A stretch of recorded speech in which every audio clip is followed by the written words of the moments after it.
आज का हमारा चैप्टर है लैंडफॉर्म्स एंड देयर इवोल्यूशंस। भूखंडों की उत्पत्ति कैसे होती है, भूखंड क्या होते हैं और भूखंडों की उत्पत्ति कैसे होती है। इसके अतिरिक्त भूदृश्य भूदृश्य क्या होते हैं और भूदृश्यों का निर्माण कैसे होता है। इसके अतिरिक्त जितने भी जियोमॉर्फिक एजेंट हैं जो इन भूदृश्यों के भूखंडों के निर्माण में परिवर्तन में सहयोग करते हैं, उन सभी का हम इस चैप्टर में अध्ययन करेंगे। तो एक एक करके हम इन सभी का इस चैप्टर में अध्ययन करते हैं। ये इस अध्याय का तीसरा वीडियो है, यानी इस अध्याय का तीसरा भाग है और इस भाग में हम तरंगों, धाराओं एवं पवनों के बारे में अध्ययन करेंगे। तरंगें क्या होती हैं, तरंगों के अपर्दनात्मक एवं निक्षेपणात्मक कार्य क्या होते हैं, इसी तरह से तरंगों के बारे में, धाराओं के बारे में, और दूसरा जो पवने हैं, पवनों के अपर्दनात्मक, निक्षेपणात्मक, परिवहन, तीनों तरह के कार्यों का हम डिस्कशन करेंगे तथा इनके द्वारा निर्मित शथलाकृतियों का अध्ययन करेंगे। अगला है वेव्स एंड करंट, तरंग व धाराएं। तरंग व धाराएं ये सबसे क्रियाशील कारक हैं और यही कारण है कि ये बहुत अधिक विनाशकारी भी होते हैं। इनका प्रभाव अधिकतर तटीय क्षेत्रों में ही अधिक होता है। तटीय क्षेत्रों में जब समुद्र से उठी हुई लहरें तटों पर आकर के टूटती हैं तो तट के ऊपर बहुत सा दबाव डालती हैं, प्रेशर डालती हैं, और जब ये वेव्स तट पर टूटती हैं तो तट के ऊपर तो दबाव डालती ही डालती हैं, साथ में सागर के अंदर जो अवसाद होते हैं उनमें भी दोलन पैदा करते हैं, तो जिससे तट पर अपर्दन भी होता है और निक्षेपण भी होता है। तो इस तरह से जो वेव्स हैं और करंट हैं ये अपर्दन, अपर्दन और निक्षेपण दोनों का कार्य करते हैं और विभिन्न प्रकार की शथलाकृतियों का निर्माण करते हैं। सबसे पहले हम इसमें ये जानना जरूरी है कि जो तट होते हैं ये कितने प्रकार के हैं, क्योंकि उसके आधार पर फिर हमें जो विभिन्न प्रकार के अपर्दित और निक्षेपित स्थलों बनते हैं उनके बारे में जान। टाइप्स ऑफ कोस्ट, जो तट हैं उनको दो भागों में बांटा गया है। पहला है हाई रॉकी कोस्ट, उच्च चट्टानी तट। दूसरा है लो सेडिमेंट्री कोस्ट, निम्न अवसादी तट। अब हम इन दोनों का अलग अलग से डिस्कशन करते हैं। हाई रॉकी कोस्ट क्या होता है? Along the high rocky coast rivers appear to have been drawn, अर्थात जो उच्च चट्टानी तट होते हैं वहां पर जब नदी सागर में प्रवेश करती है तो ऐसी प्रतीत होती है कि नदी सागर में डूबी हुई है। High rocky coast are highly irregular, ये जो तट होते हैं ये अनियमित होते हैं और erosion features dominate the coast. यहां पर अपर्दन की प्रक्रियाएं सर्वाधिक होती हैं और इन अपर्दन की प्रक्रियाओं से various types of features are formed here. For example, cliff, wave cut platform, terrace, bars, barriers and coastal. So all these features are found at near the high rocky coast by the erosion of waves. Second है लो sedimentary coast, निम्न अवसादी तट।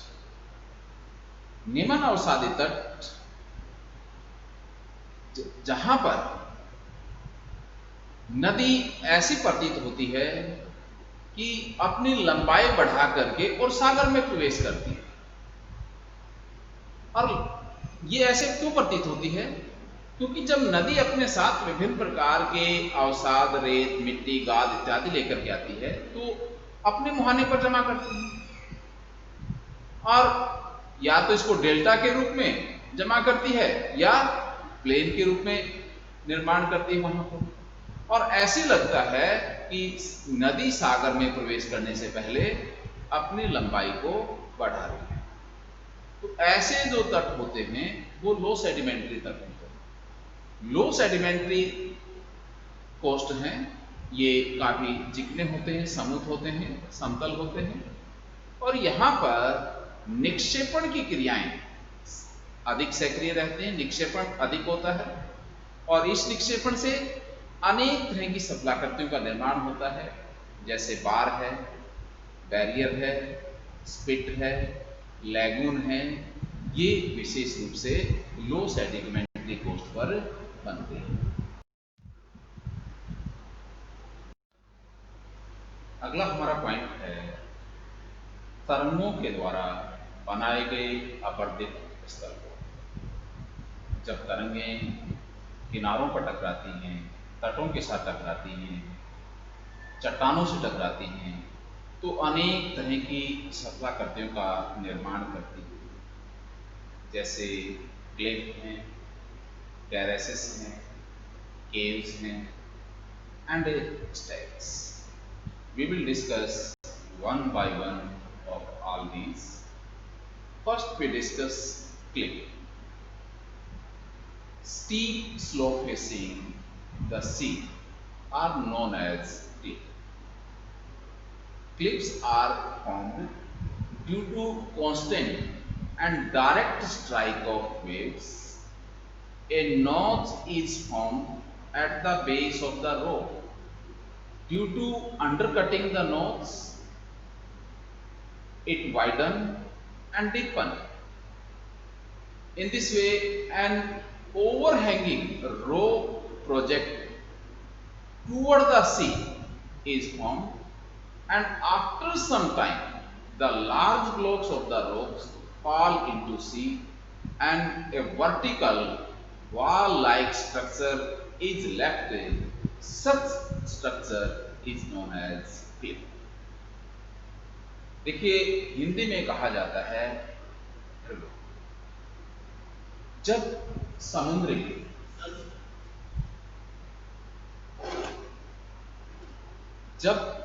समुद्री तरंगें तटों से टकराती हैं तो तटों के ऊपर बहुत अधिक दबाव डालती हैं।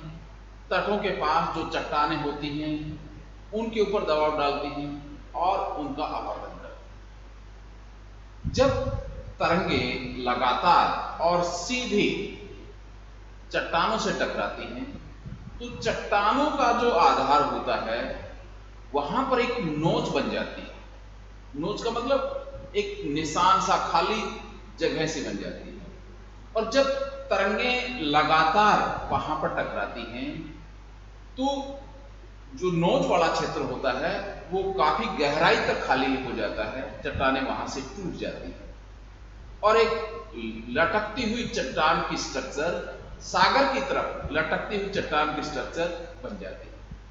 लेकिन जब तरंगें लगातार टकराती हैं तो जो लटकता हुआ चट्टानों का भाग होता है वो समुद्र में टूट जाता है और एक वर्टिकल वॉल लाइक स्ट्रक्चर बनती है जिसको क्लिफ कहा जाता है। दूसरा है टेरेस। टेरेस क्या होते हैं और इनका निर्माण कैसे होता है? भृगु के आधार पर जो रिक्त स्थान बनता है, यानी भृगु के आधार पर जब तरंगें लगातार स्ट्राइक करती हैं, लगातार वहां से टकराती हैं तो वहां अपर्दन करती हैं, उनको धीरे धीरे काटती रहती हैं और ये अपर्दित जो पदार्थ है भृगु के सामने जो ऊंचा तट क्षेत्र होता है वहां पर जमा करती रहती है। इस ऊंचे जमे हुए प्लेटफॉर्म को या ऊंचे जमे हुए या विभिन्न प्रकार के चट्टानों के पदार्थों से बने हुए ऊंचे सतह को ही क्या कहा जाता है? टेरेस कहा जाता है। So at the foot of cliff, there may be a flat or gently sloping platform covered by rock debris from sea cliff behind. Such platforms are known as terrace. फिर है सी केव, जो भृगु की का जो नोच होता है, यानी आधार पर जब तरंगे लगातार टकराती हैं तो क्या करती हैं? जो भृगु होता है, भृगु के आधार को ये गहरा काटती रहती हैं और उसको गहरा और चौड़ा करती रहती हैं। और जब ये प्रक्रिया लगातार चलती रहती है तो एक गहरा चौड़ा वहां पर पोल सा बन जाता है, एक छेद गड्ढा सा बन जाता है। इस चौड़े गहरे गड्ढे को ही क्या कहा जाता है? समुद्री गुफाएं कहा जाता है या कंदराएं कहा जाता है। यानी ये भी कहां बनता है बच्चों? सागर के किनारे पर। सागर के किनारे पर जब चट्टानें होती हैं तो चट्टानों से सागर का पानी लगातार टकराता है, तरंगे पानी को लेके आते हैं और जब तरंगे किनारे पर टूटती हैं तो चट्टानों पर दबाव डालती हैं और इससे क्या होता है? चट्टानें कमजोर हो जाती हैं और फिर चट्टानों का अपरदन शुरू हो जाता है। और विशेष रूप से जो चट्टानों का आधार होता है वहां तरंगे बार बार टकराती हैं, तो वहां से क्या होता है? चट्टानों का भाग लगातार टूट करके गिरता रहता है और वहां पर एक गहरा चौड़ा गड्ढा सा बन जाता है। इन्हीं को क्या कहा जाता है? इन्हीं को कंदराएं कहा जाता है। अब है सी स्टेक। सी स्टेक्स क्या होते हैं? The resistant masses of rocks originally part of a cliff or hills are called sea stacks। यानी जो समुद्री स्तंभ भी कह देते हैं इनको, ये क्या होते हैं और इनका निर्माण कैसे होता है? बच्चों, जब जो क्लिफ बनती है और क्लिफ जब गहरी होती जाती है, क्लिफ के अंदर जो क्लिफ के नीचे जो नोच बनती है उसके आधार पर और वो गहरी होती जाती है, तो क्या होता है? क्लिफ के आर पार गड्ढा बन जाता है और कभी कभी जब लगातार तरंगे टकराती हैं, लहरें टकराती हैं, तो क्लिफ की छत है वो गिर जाती है और क्लिफ की दोनों तरह की जो साइड होती हैं वो स्तंभ की तरह खड़ी रह जाती है। ऐसी जो स्ट्रक्चर बनती है उनको सी स्टैक कहा जाता है।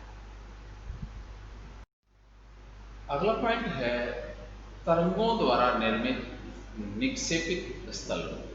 समुद्री तरंगों के द्वारा निर्मित निक्षेपित स्थल रूप। देखिए, जो तरंगे हैं वो अपरदन और डिपोजिशन यानी निक्षेपण दोनों तरह का कार्य करती है। तो जब अपरदन करती है तो अपरदनात्मक स्थल रूपों का निर्माण करती है और जब डिपोजिशन होता है, निक्षेपण होता है, तो कुछ निक्षेपणात्मक स्थल रूपों का भी निर्माण होता है। इसमें पहला है बीचेस एंड डून्स। सागर के किनारे जब आपने देखा होगा रेत के बहुत से ढेर से दिखाई देते हैं और वो काफी दूरी तक फैला हुआ होता है। अक्सर क्या होता है, सागर से जब लहरें उठती हैं और जब तट पर टकराती हैं तो सागर के अंदर जो अवसाद होते हैं उनमें दोलन होता है और वो जो बारीक अवसाद होते हैं, रेत, मिट्टी, कंकड़, वो तरंगों के साथ तट के ऊपर आकर के जम जाता है। इस तरह से सागर के साथ साथ सागर के किनारों पर और रेत के छोटे छोटे कंकड़ों के क्षेत्र से बन जाते हैं, मैदान से बन जाते हैं, जिनको बीच कहा जाता है, बीचेस कहा जाता है।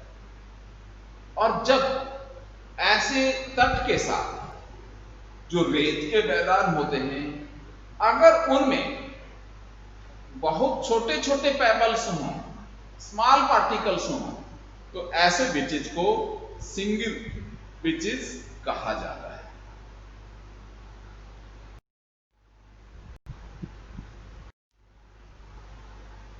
अब है दूसरी डिपोजिशनल फीचर्स। पहला है बार,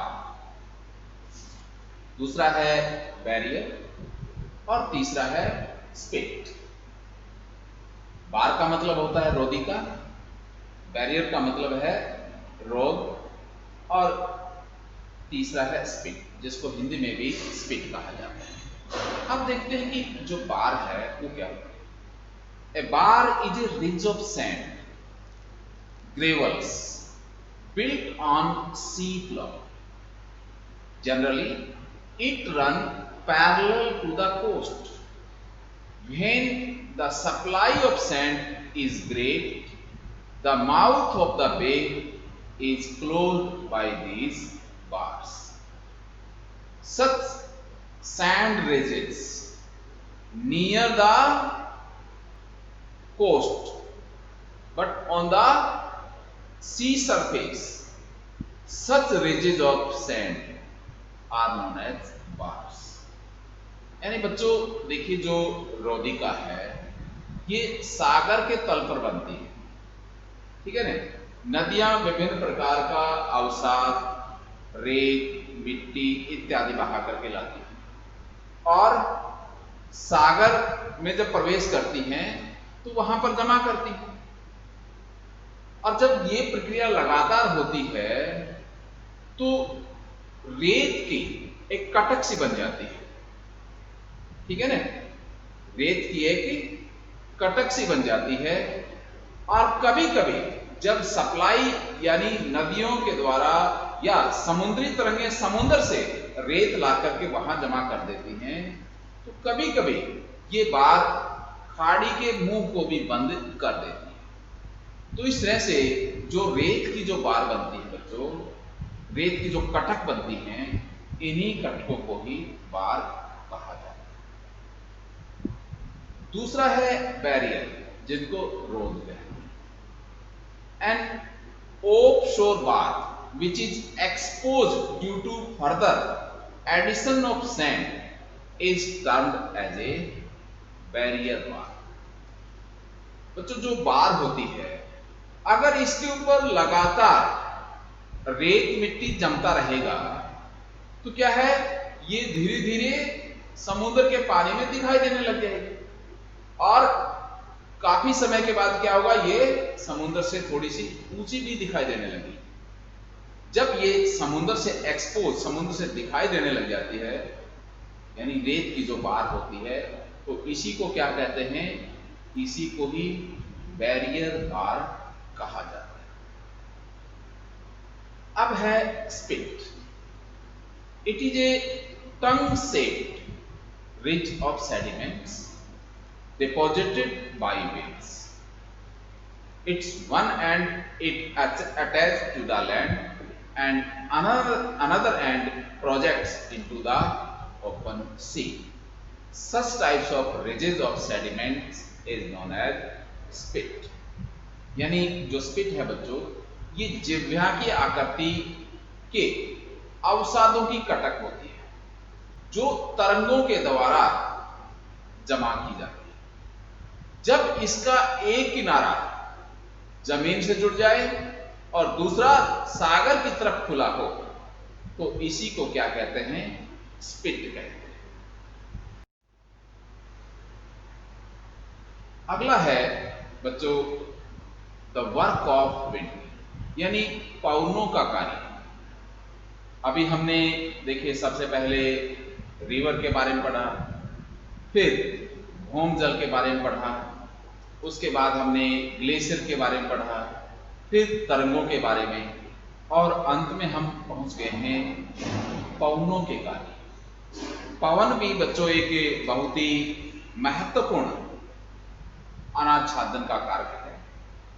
और इसका जो प्रभाव है वो मेनली जो डेजर्ट रीजन होते हैं, मरुस्थलीय क्षेत्र होते हैं, वहां पर इसका प्रभाव बहुत अधिक होता है, क्योंकि जो मरुस्थलीय सतह होती है वो बहुत जल्दी गर्म होती है और बहुत जल्दी ठंडी भी हो जाती है। तो जब बहुत जल्दी गर्म भी होते हैं तो बच्चों देखिए इसके ऊपर यानी जो हवा चलती है वो गर्म हो जाती है, और हवा गर्म होकर के अक्सर ऊपर की तरफ मूव करती है, यानी वर्टिकल मूव करती है।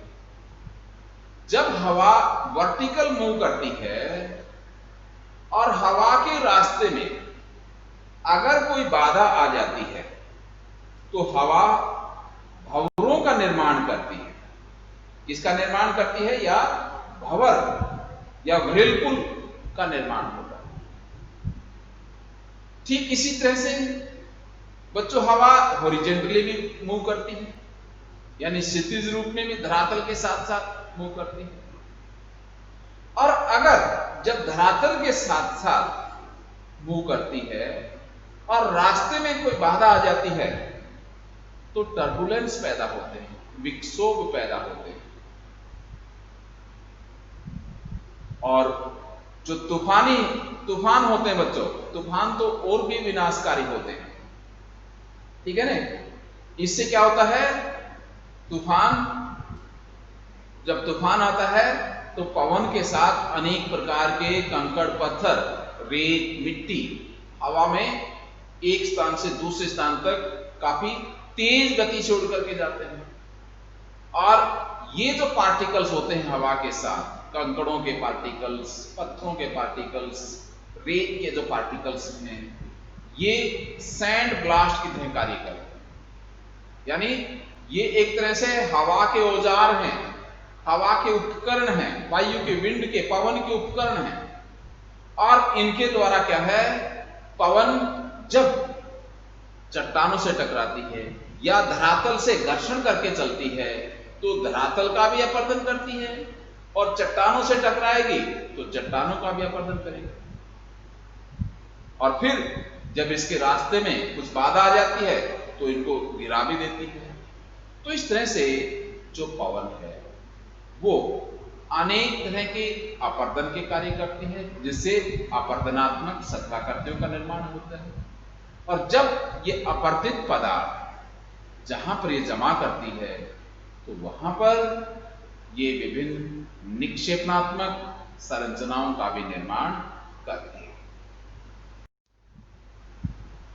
अब है टाइप्स ऑफ विंड इरोजन, यानी जो पवन अपरदन है वो कितने तरह से होता है।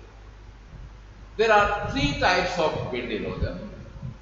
पहला है डिफ्लेशन, दूसरा है एट्रिशन और तीसरा है एब्रेजन। अब पहले हम डिस्कस करते हैं कि डिफ्लेशन, जिसको अपवाहन कहते हैं, it is the complete lifting and blowing of fine dust particles from the ground result in the formation of depression and soil erosion. यानी अपवाहन का यहां पर मतलब है जब पवन चलती है तो घर्षण करती है धरातल के साथ, तो धरातल का अपरदन करती है, धरातल को छोटे छोटे टुकड़ों में तोड़ देती है, और ये छोटे छोटे टुकड़े हवा के साथ उड़ करके एक स्थान से दूसरे स्थान पर चलते हैं। तो जहां से ये धरातल को जो अपरदित करती है तो वहां पर क्या है, गड्ढे से बन जाते हैं और वहां की मिट्टी उठा करके अपने साथ बहा करके दूसरी जगह पर ले जाती है, जिसको अपवाहन कहते हैं। दूसरा है एट्रिशन।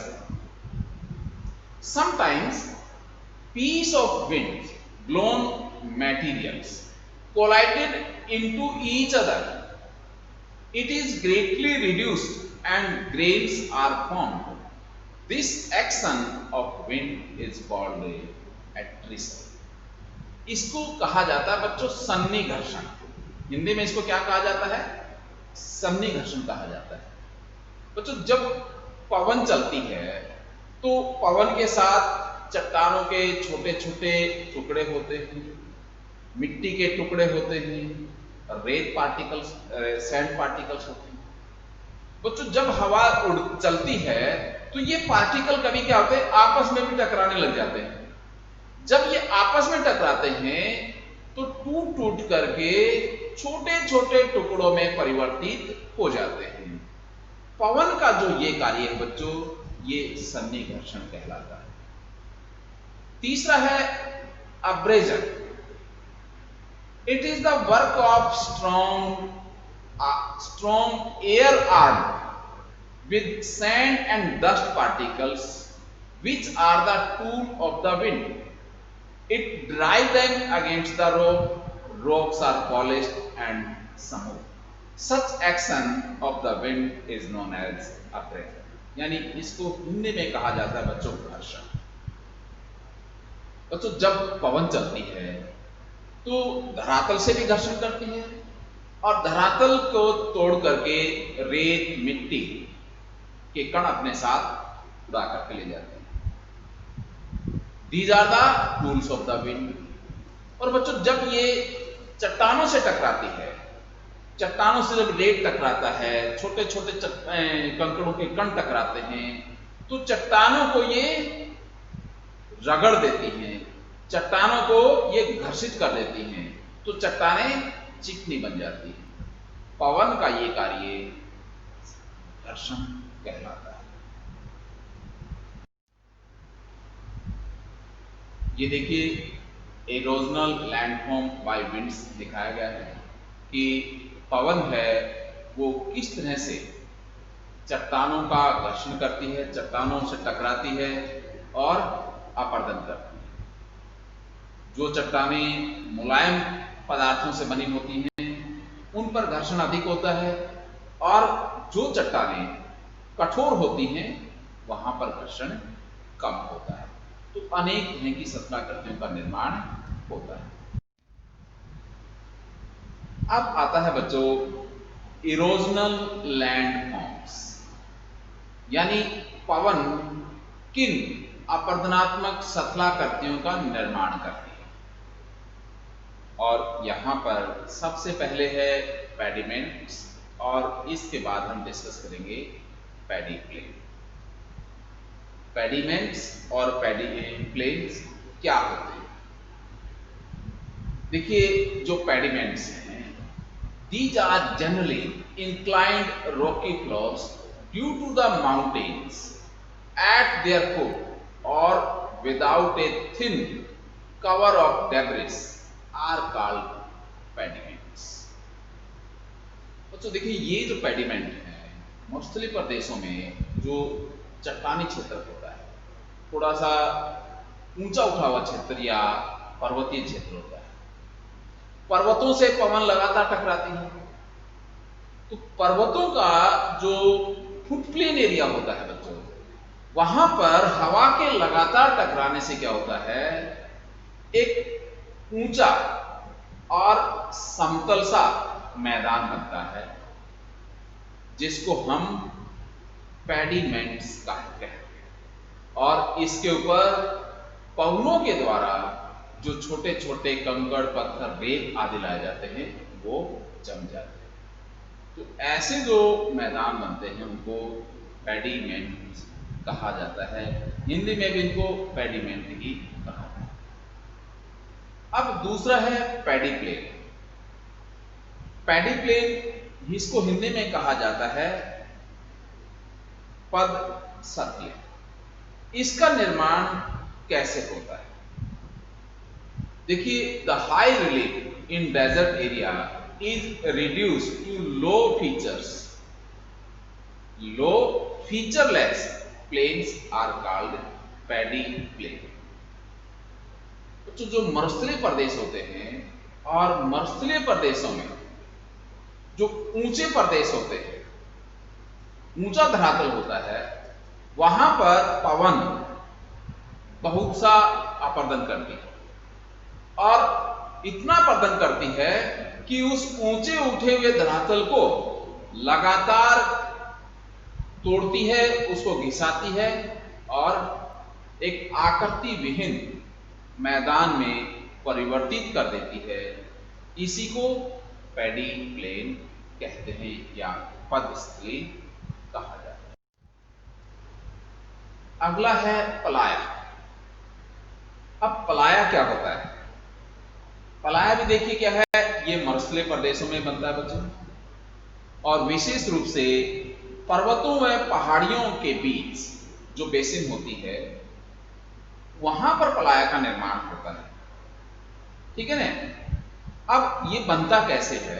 पर्वतों के बीच में, यानी पर्वतों के बीच में जो खाली क्षेत्र होता है, जब उसमें हवा बहती है तो हवा पर्वतों के किनारों से टकराती है, तलहटी से टकराती है और बहुत सा अपरदन करती है।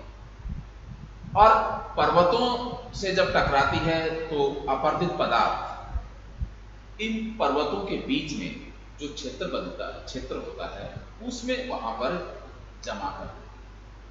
हालांकि उस क्षेत्र को भी ये क्या है, अपरदित करती है, लेकिन पवन बार बार घूम करके उसी क्षेत्र में चलती रहती है, पर्वतों के साथ टकराती है और अपरदन करती है और वहां पर ये अवसाद इकट्ठे करती है। और बच्चों जब बारिश आती है तो बारिश का पानी पर्वतों के बीच में जो मैदान सा बनता है इसमें जमा हो जाता है, तो ये एक उथले जल की झील बन जाती है। इस उथले जल का मतलब होता है कम गहरे जल की झील को ही पलाया कहते हैं।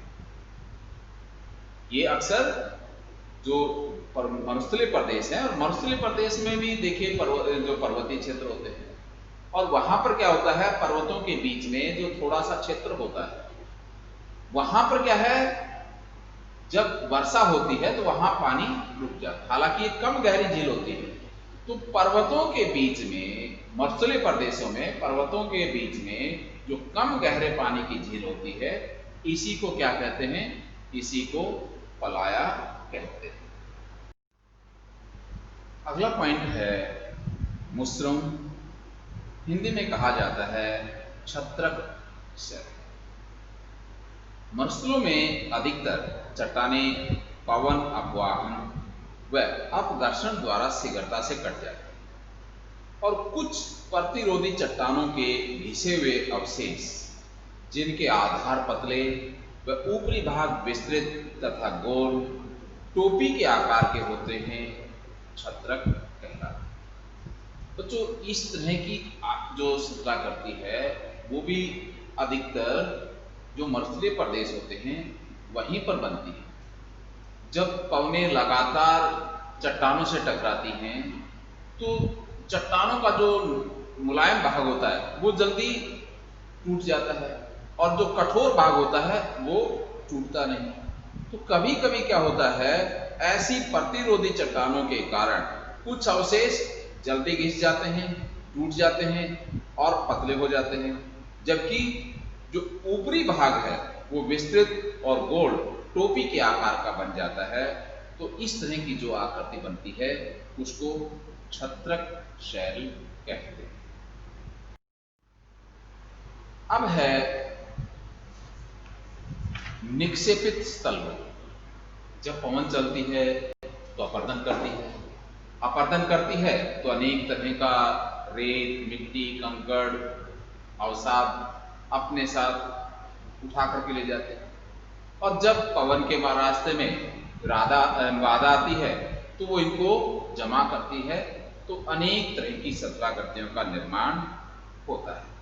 तो देखते हैं कि किन सतलाकृतियों का निर्माण होता है। देखिए अनेक तरह के जो टीबे हैं उनका निर्माण होता है। यहाँ पर कुछ टीबों की आकृतियां दी गई हैं और ये दिखाया गया है कि पवनें किस तरह से टीबों का निर्माण करती हैं। अब हम इनके बारे में डिस्कस करेंगे कि ये कैसे बनते हैं। जो टीबे हैं, सैंड ड्यून्स से हैं, ये बनते कैसे हैं। सबसे पहले देखते हैं बरखान। यानी बरखान जो टिबे हैं इनका निर्माण कैसे होता है? जो अर्धचंद्राकार, जब हवा रेत को उठा करके लाती है और हवा के रास्ते में जब कोई बाधा आती है तो हवा उस रेत को अर्धचंद्राकार आकृति में जमा कर देती है और ये प्रक्रिया लगातार चलती रहती है। और इस अर्धचंद्राकार आकृति की जो भुजाएं होती हैं वो हवा की दिशा में हवा के समानांतरित बन जाती हैं। इस तरह से ऐसे रेत के टिब्बे जो अर्धचंद्राकार आकृति के होते हैं तथा जिनकी भुजाएं वायु की दिशा या पवन की दिशा के समानांतर होती हैं उनको बरखान कहते हैं। दूसरा है parabolic dunes. Parabolic dunes forms when sandy surface are partially covered with vegetation. That means parabolic domes are reversed barkhans with wind direction being the same. यानी जो पैराबोलिक डोम्स हैं बच्चों, इनका निर्माण उन क्षेत्रों में होता है जो क्षेत्र पार्शली वेजिटेशन से कवर्ड होते हैं। हालांकि जो बरखान है ये बरखान की विपरीत स्थिति होती है। बरखान में क्या होते हैं, जो टिबे बनते हैं वो अर्धचंद्राकार होते हैं लेकिन वो पवनों के विपरीत होते हैं।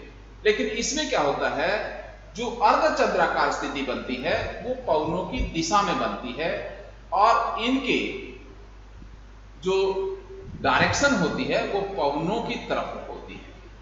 हालांकि होते ये भी अर्धचंद्राकार ही हैं लेकिन बरखान के विपरीत होते हैं। जैसे बरखान हवा की दूसरी तरफ से बनते हैं और हवा के समानांतर उनकी भुजाएं होती हैं, लेकिन इसमें क्या होता है, इनकी जो भुजाएं होती हैं वो हवा की दिशा की तरफ होती है। तो बरखान की जो विपरीत स्थिति होती है, बरखान की विपरीत स्थिति को ही क्या कहा जाता है, परवलिक या पैराबोलिक डोम्स कहा जाता है। फिर है seif. Seif is similar to barchan with a small difference. Sheep has only one wing or point.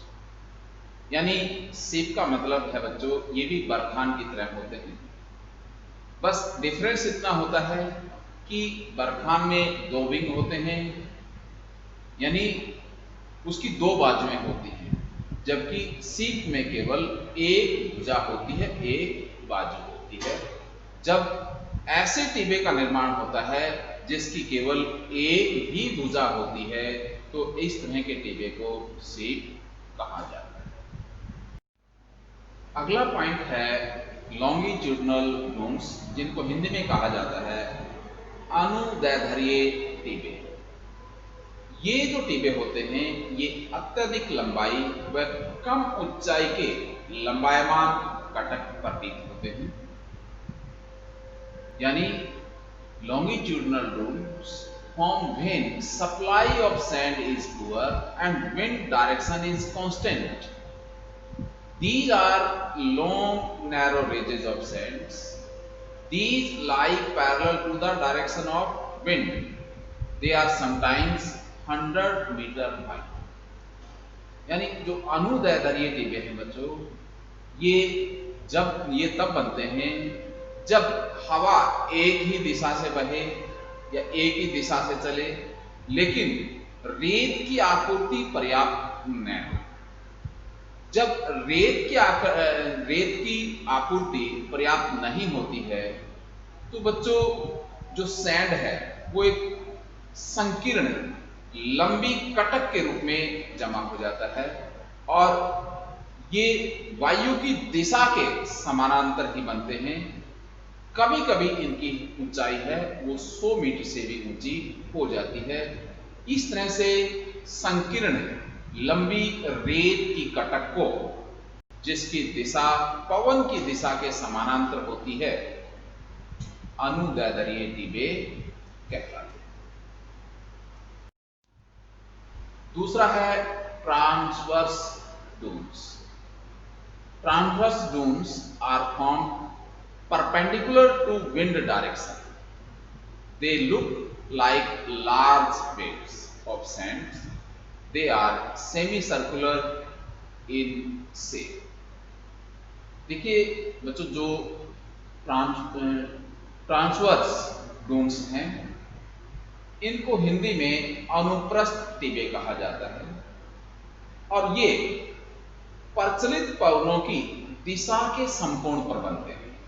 यानी जो पवनें चलती हैं उनकी दिशा के समकोण पर बनते हैं।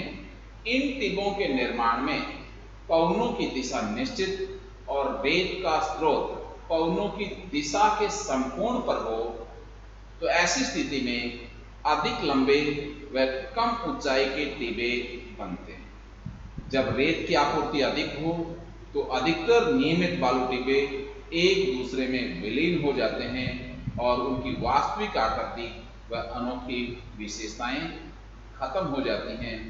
इस तरह के जो टिबे होते हैं बच्चों, वो अनुप्रस्थ टिबे कहलाते हैं।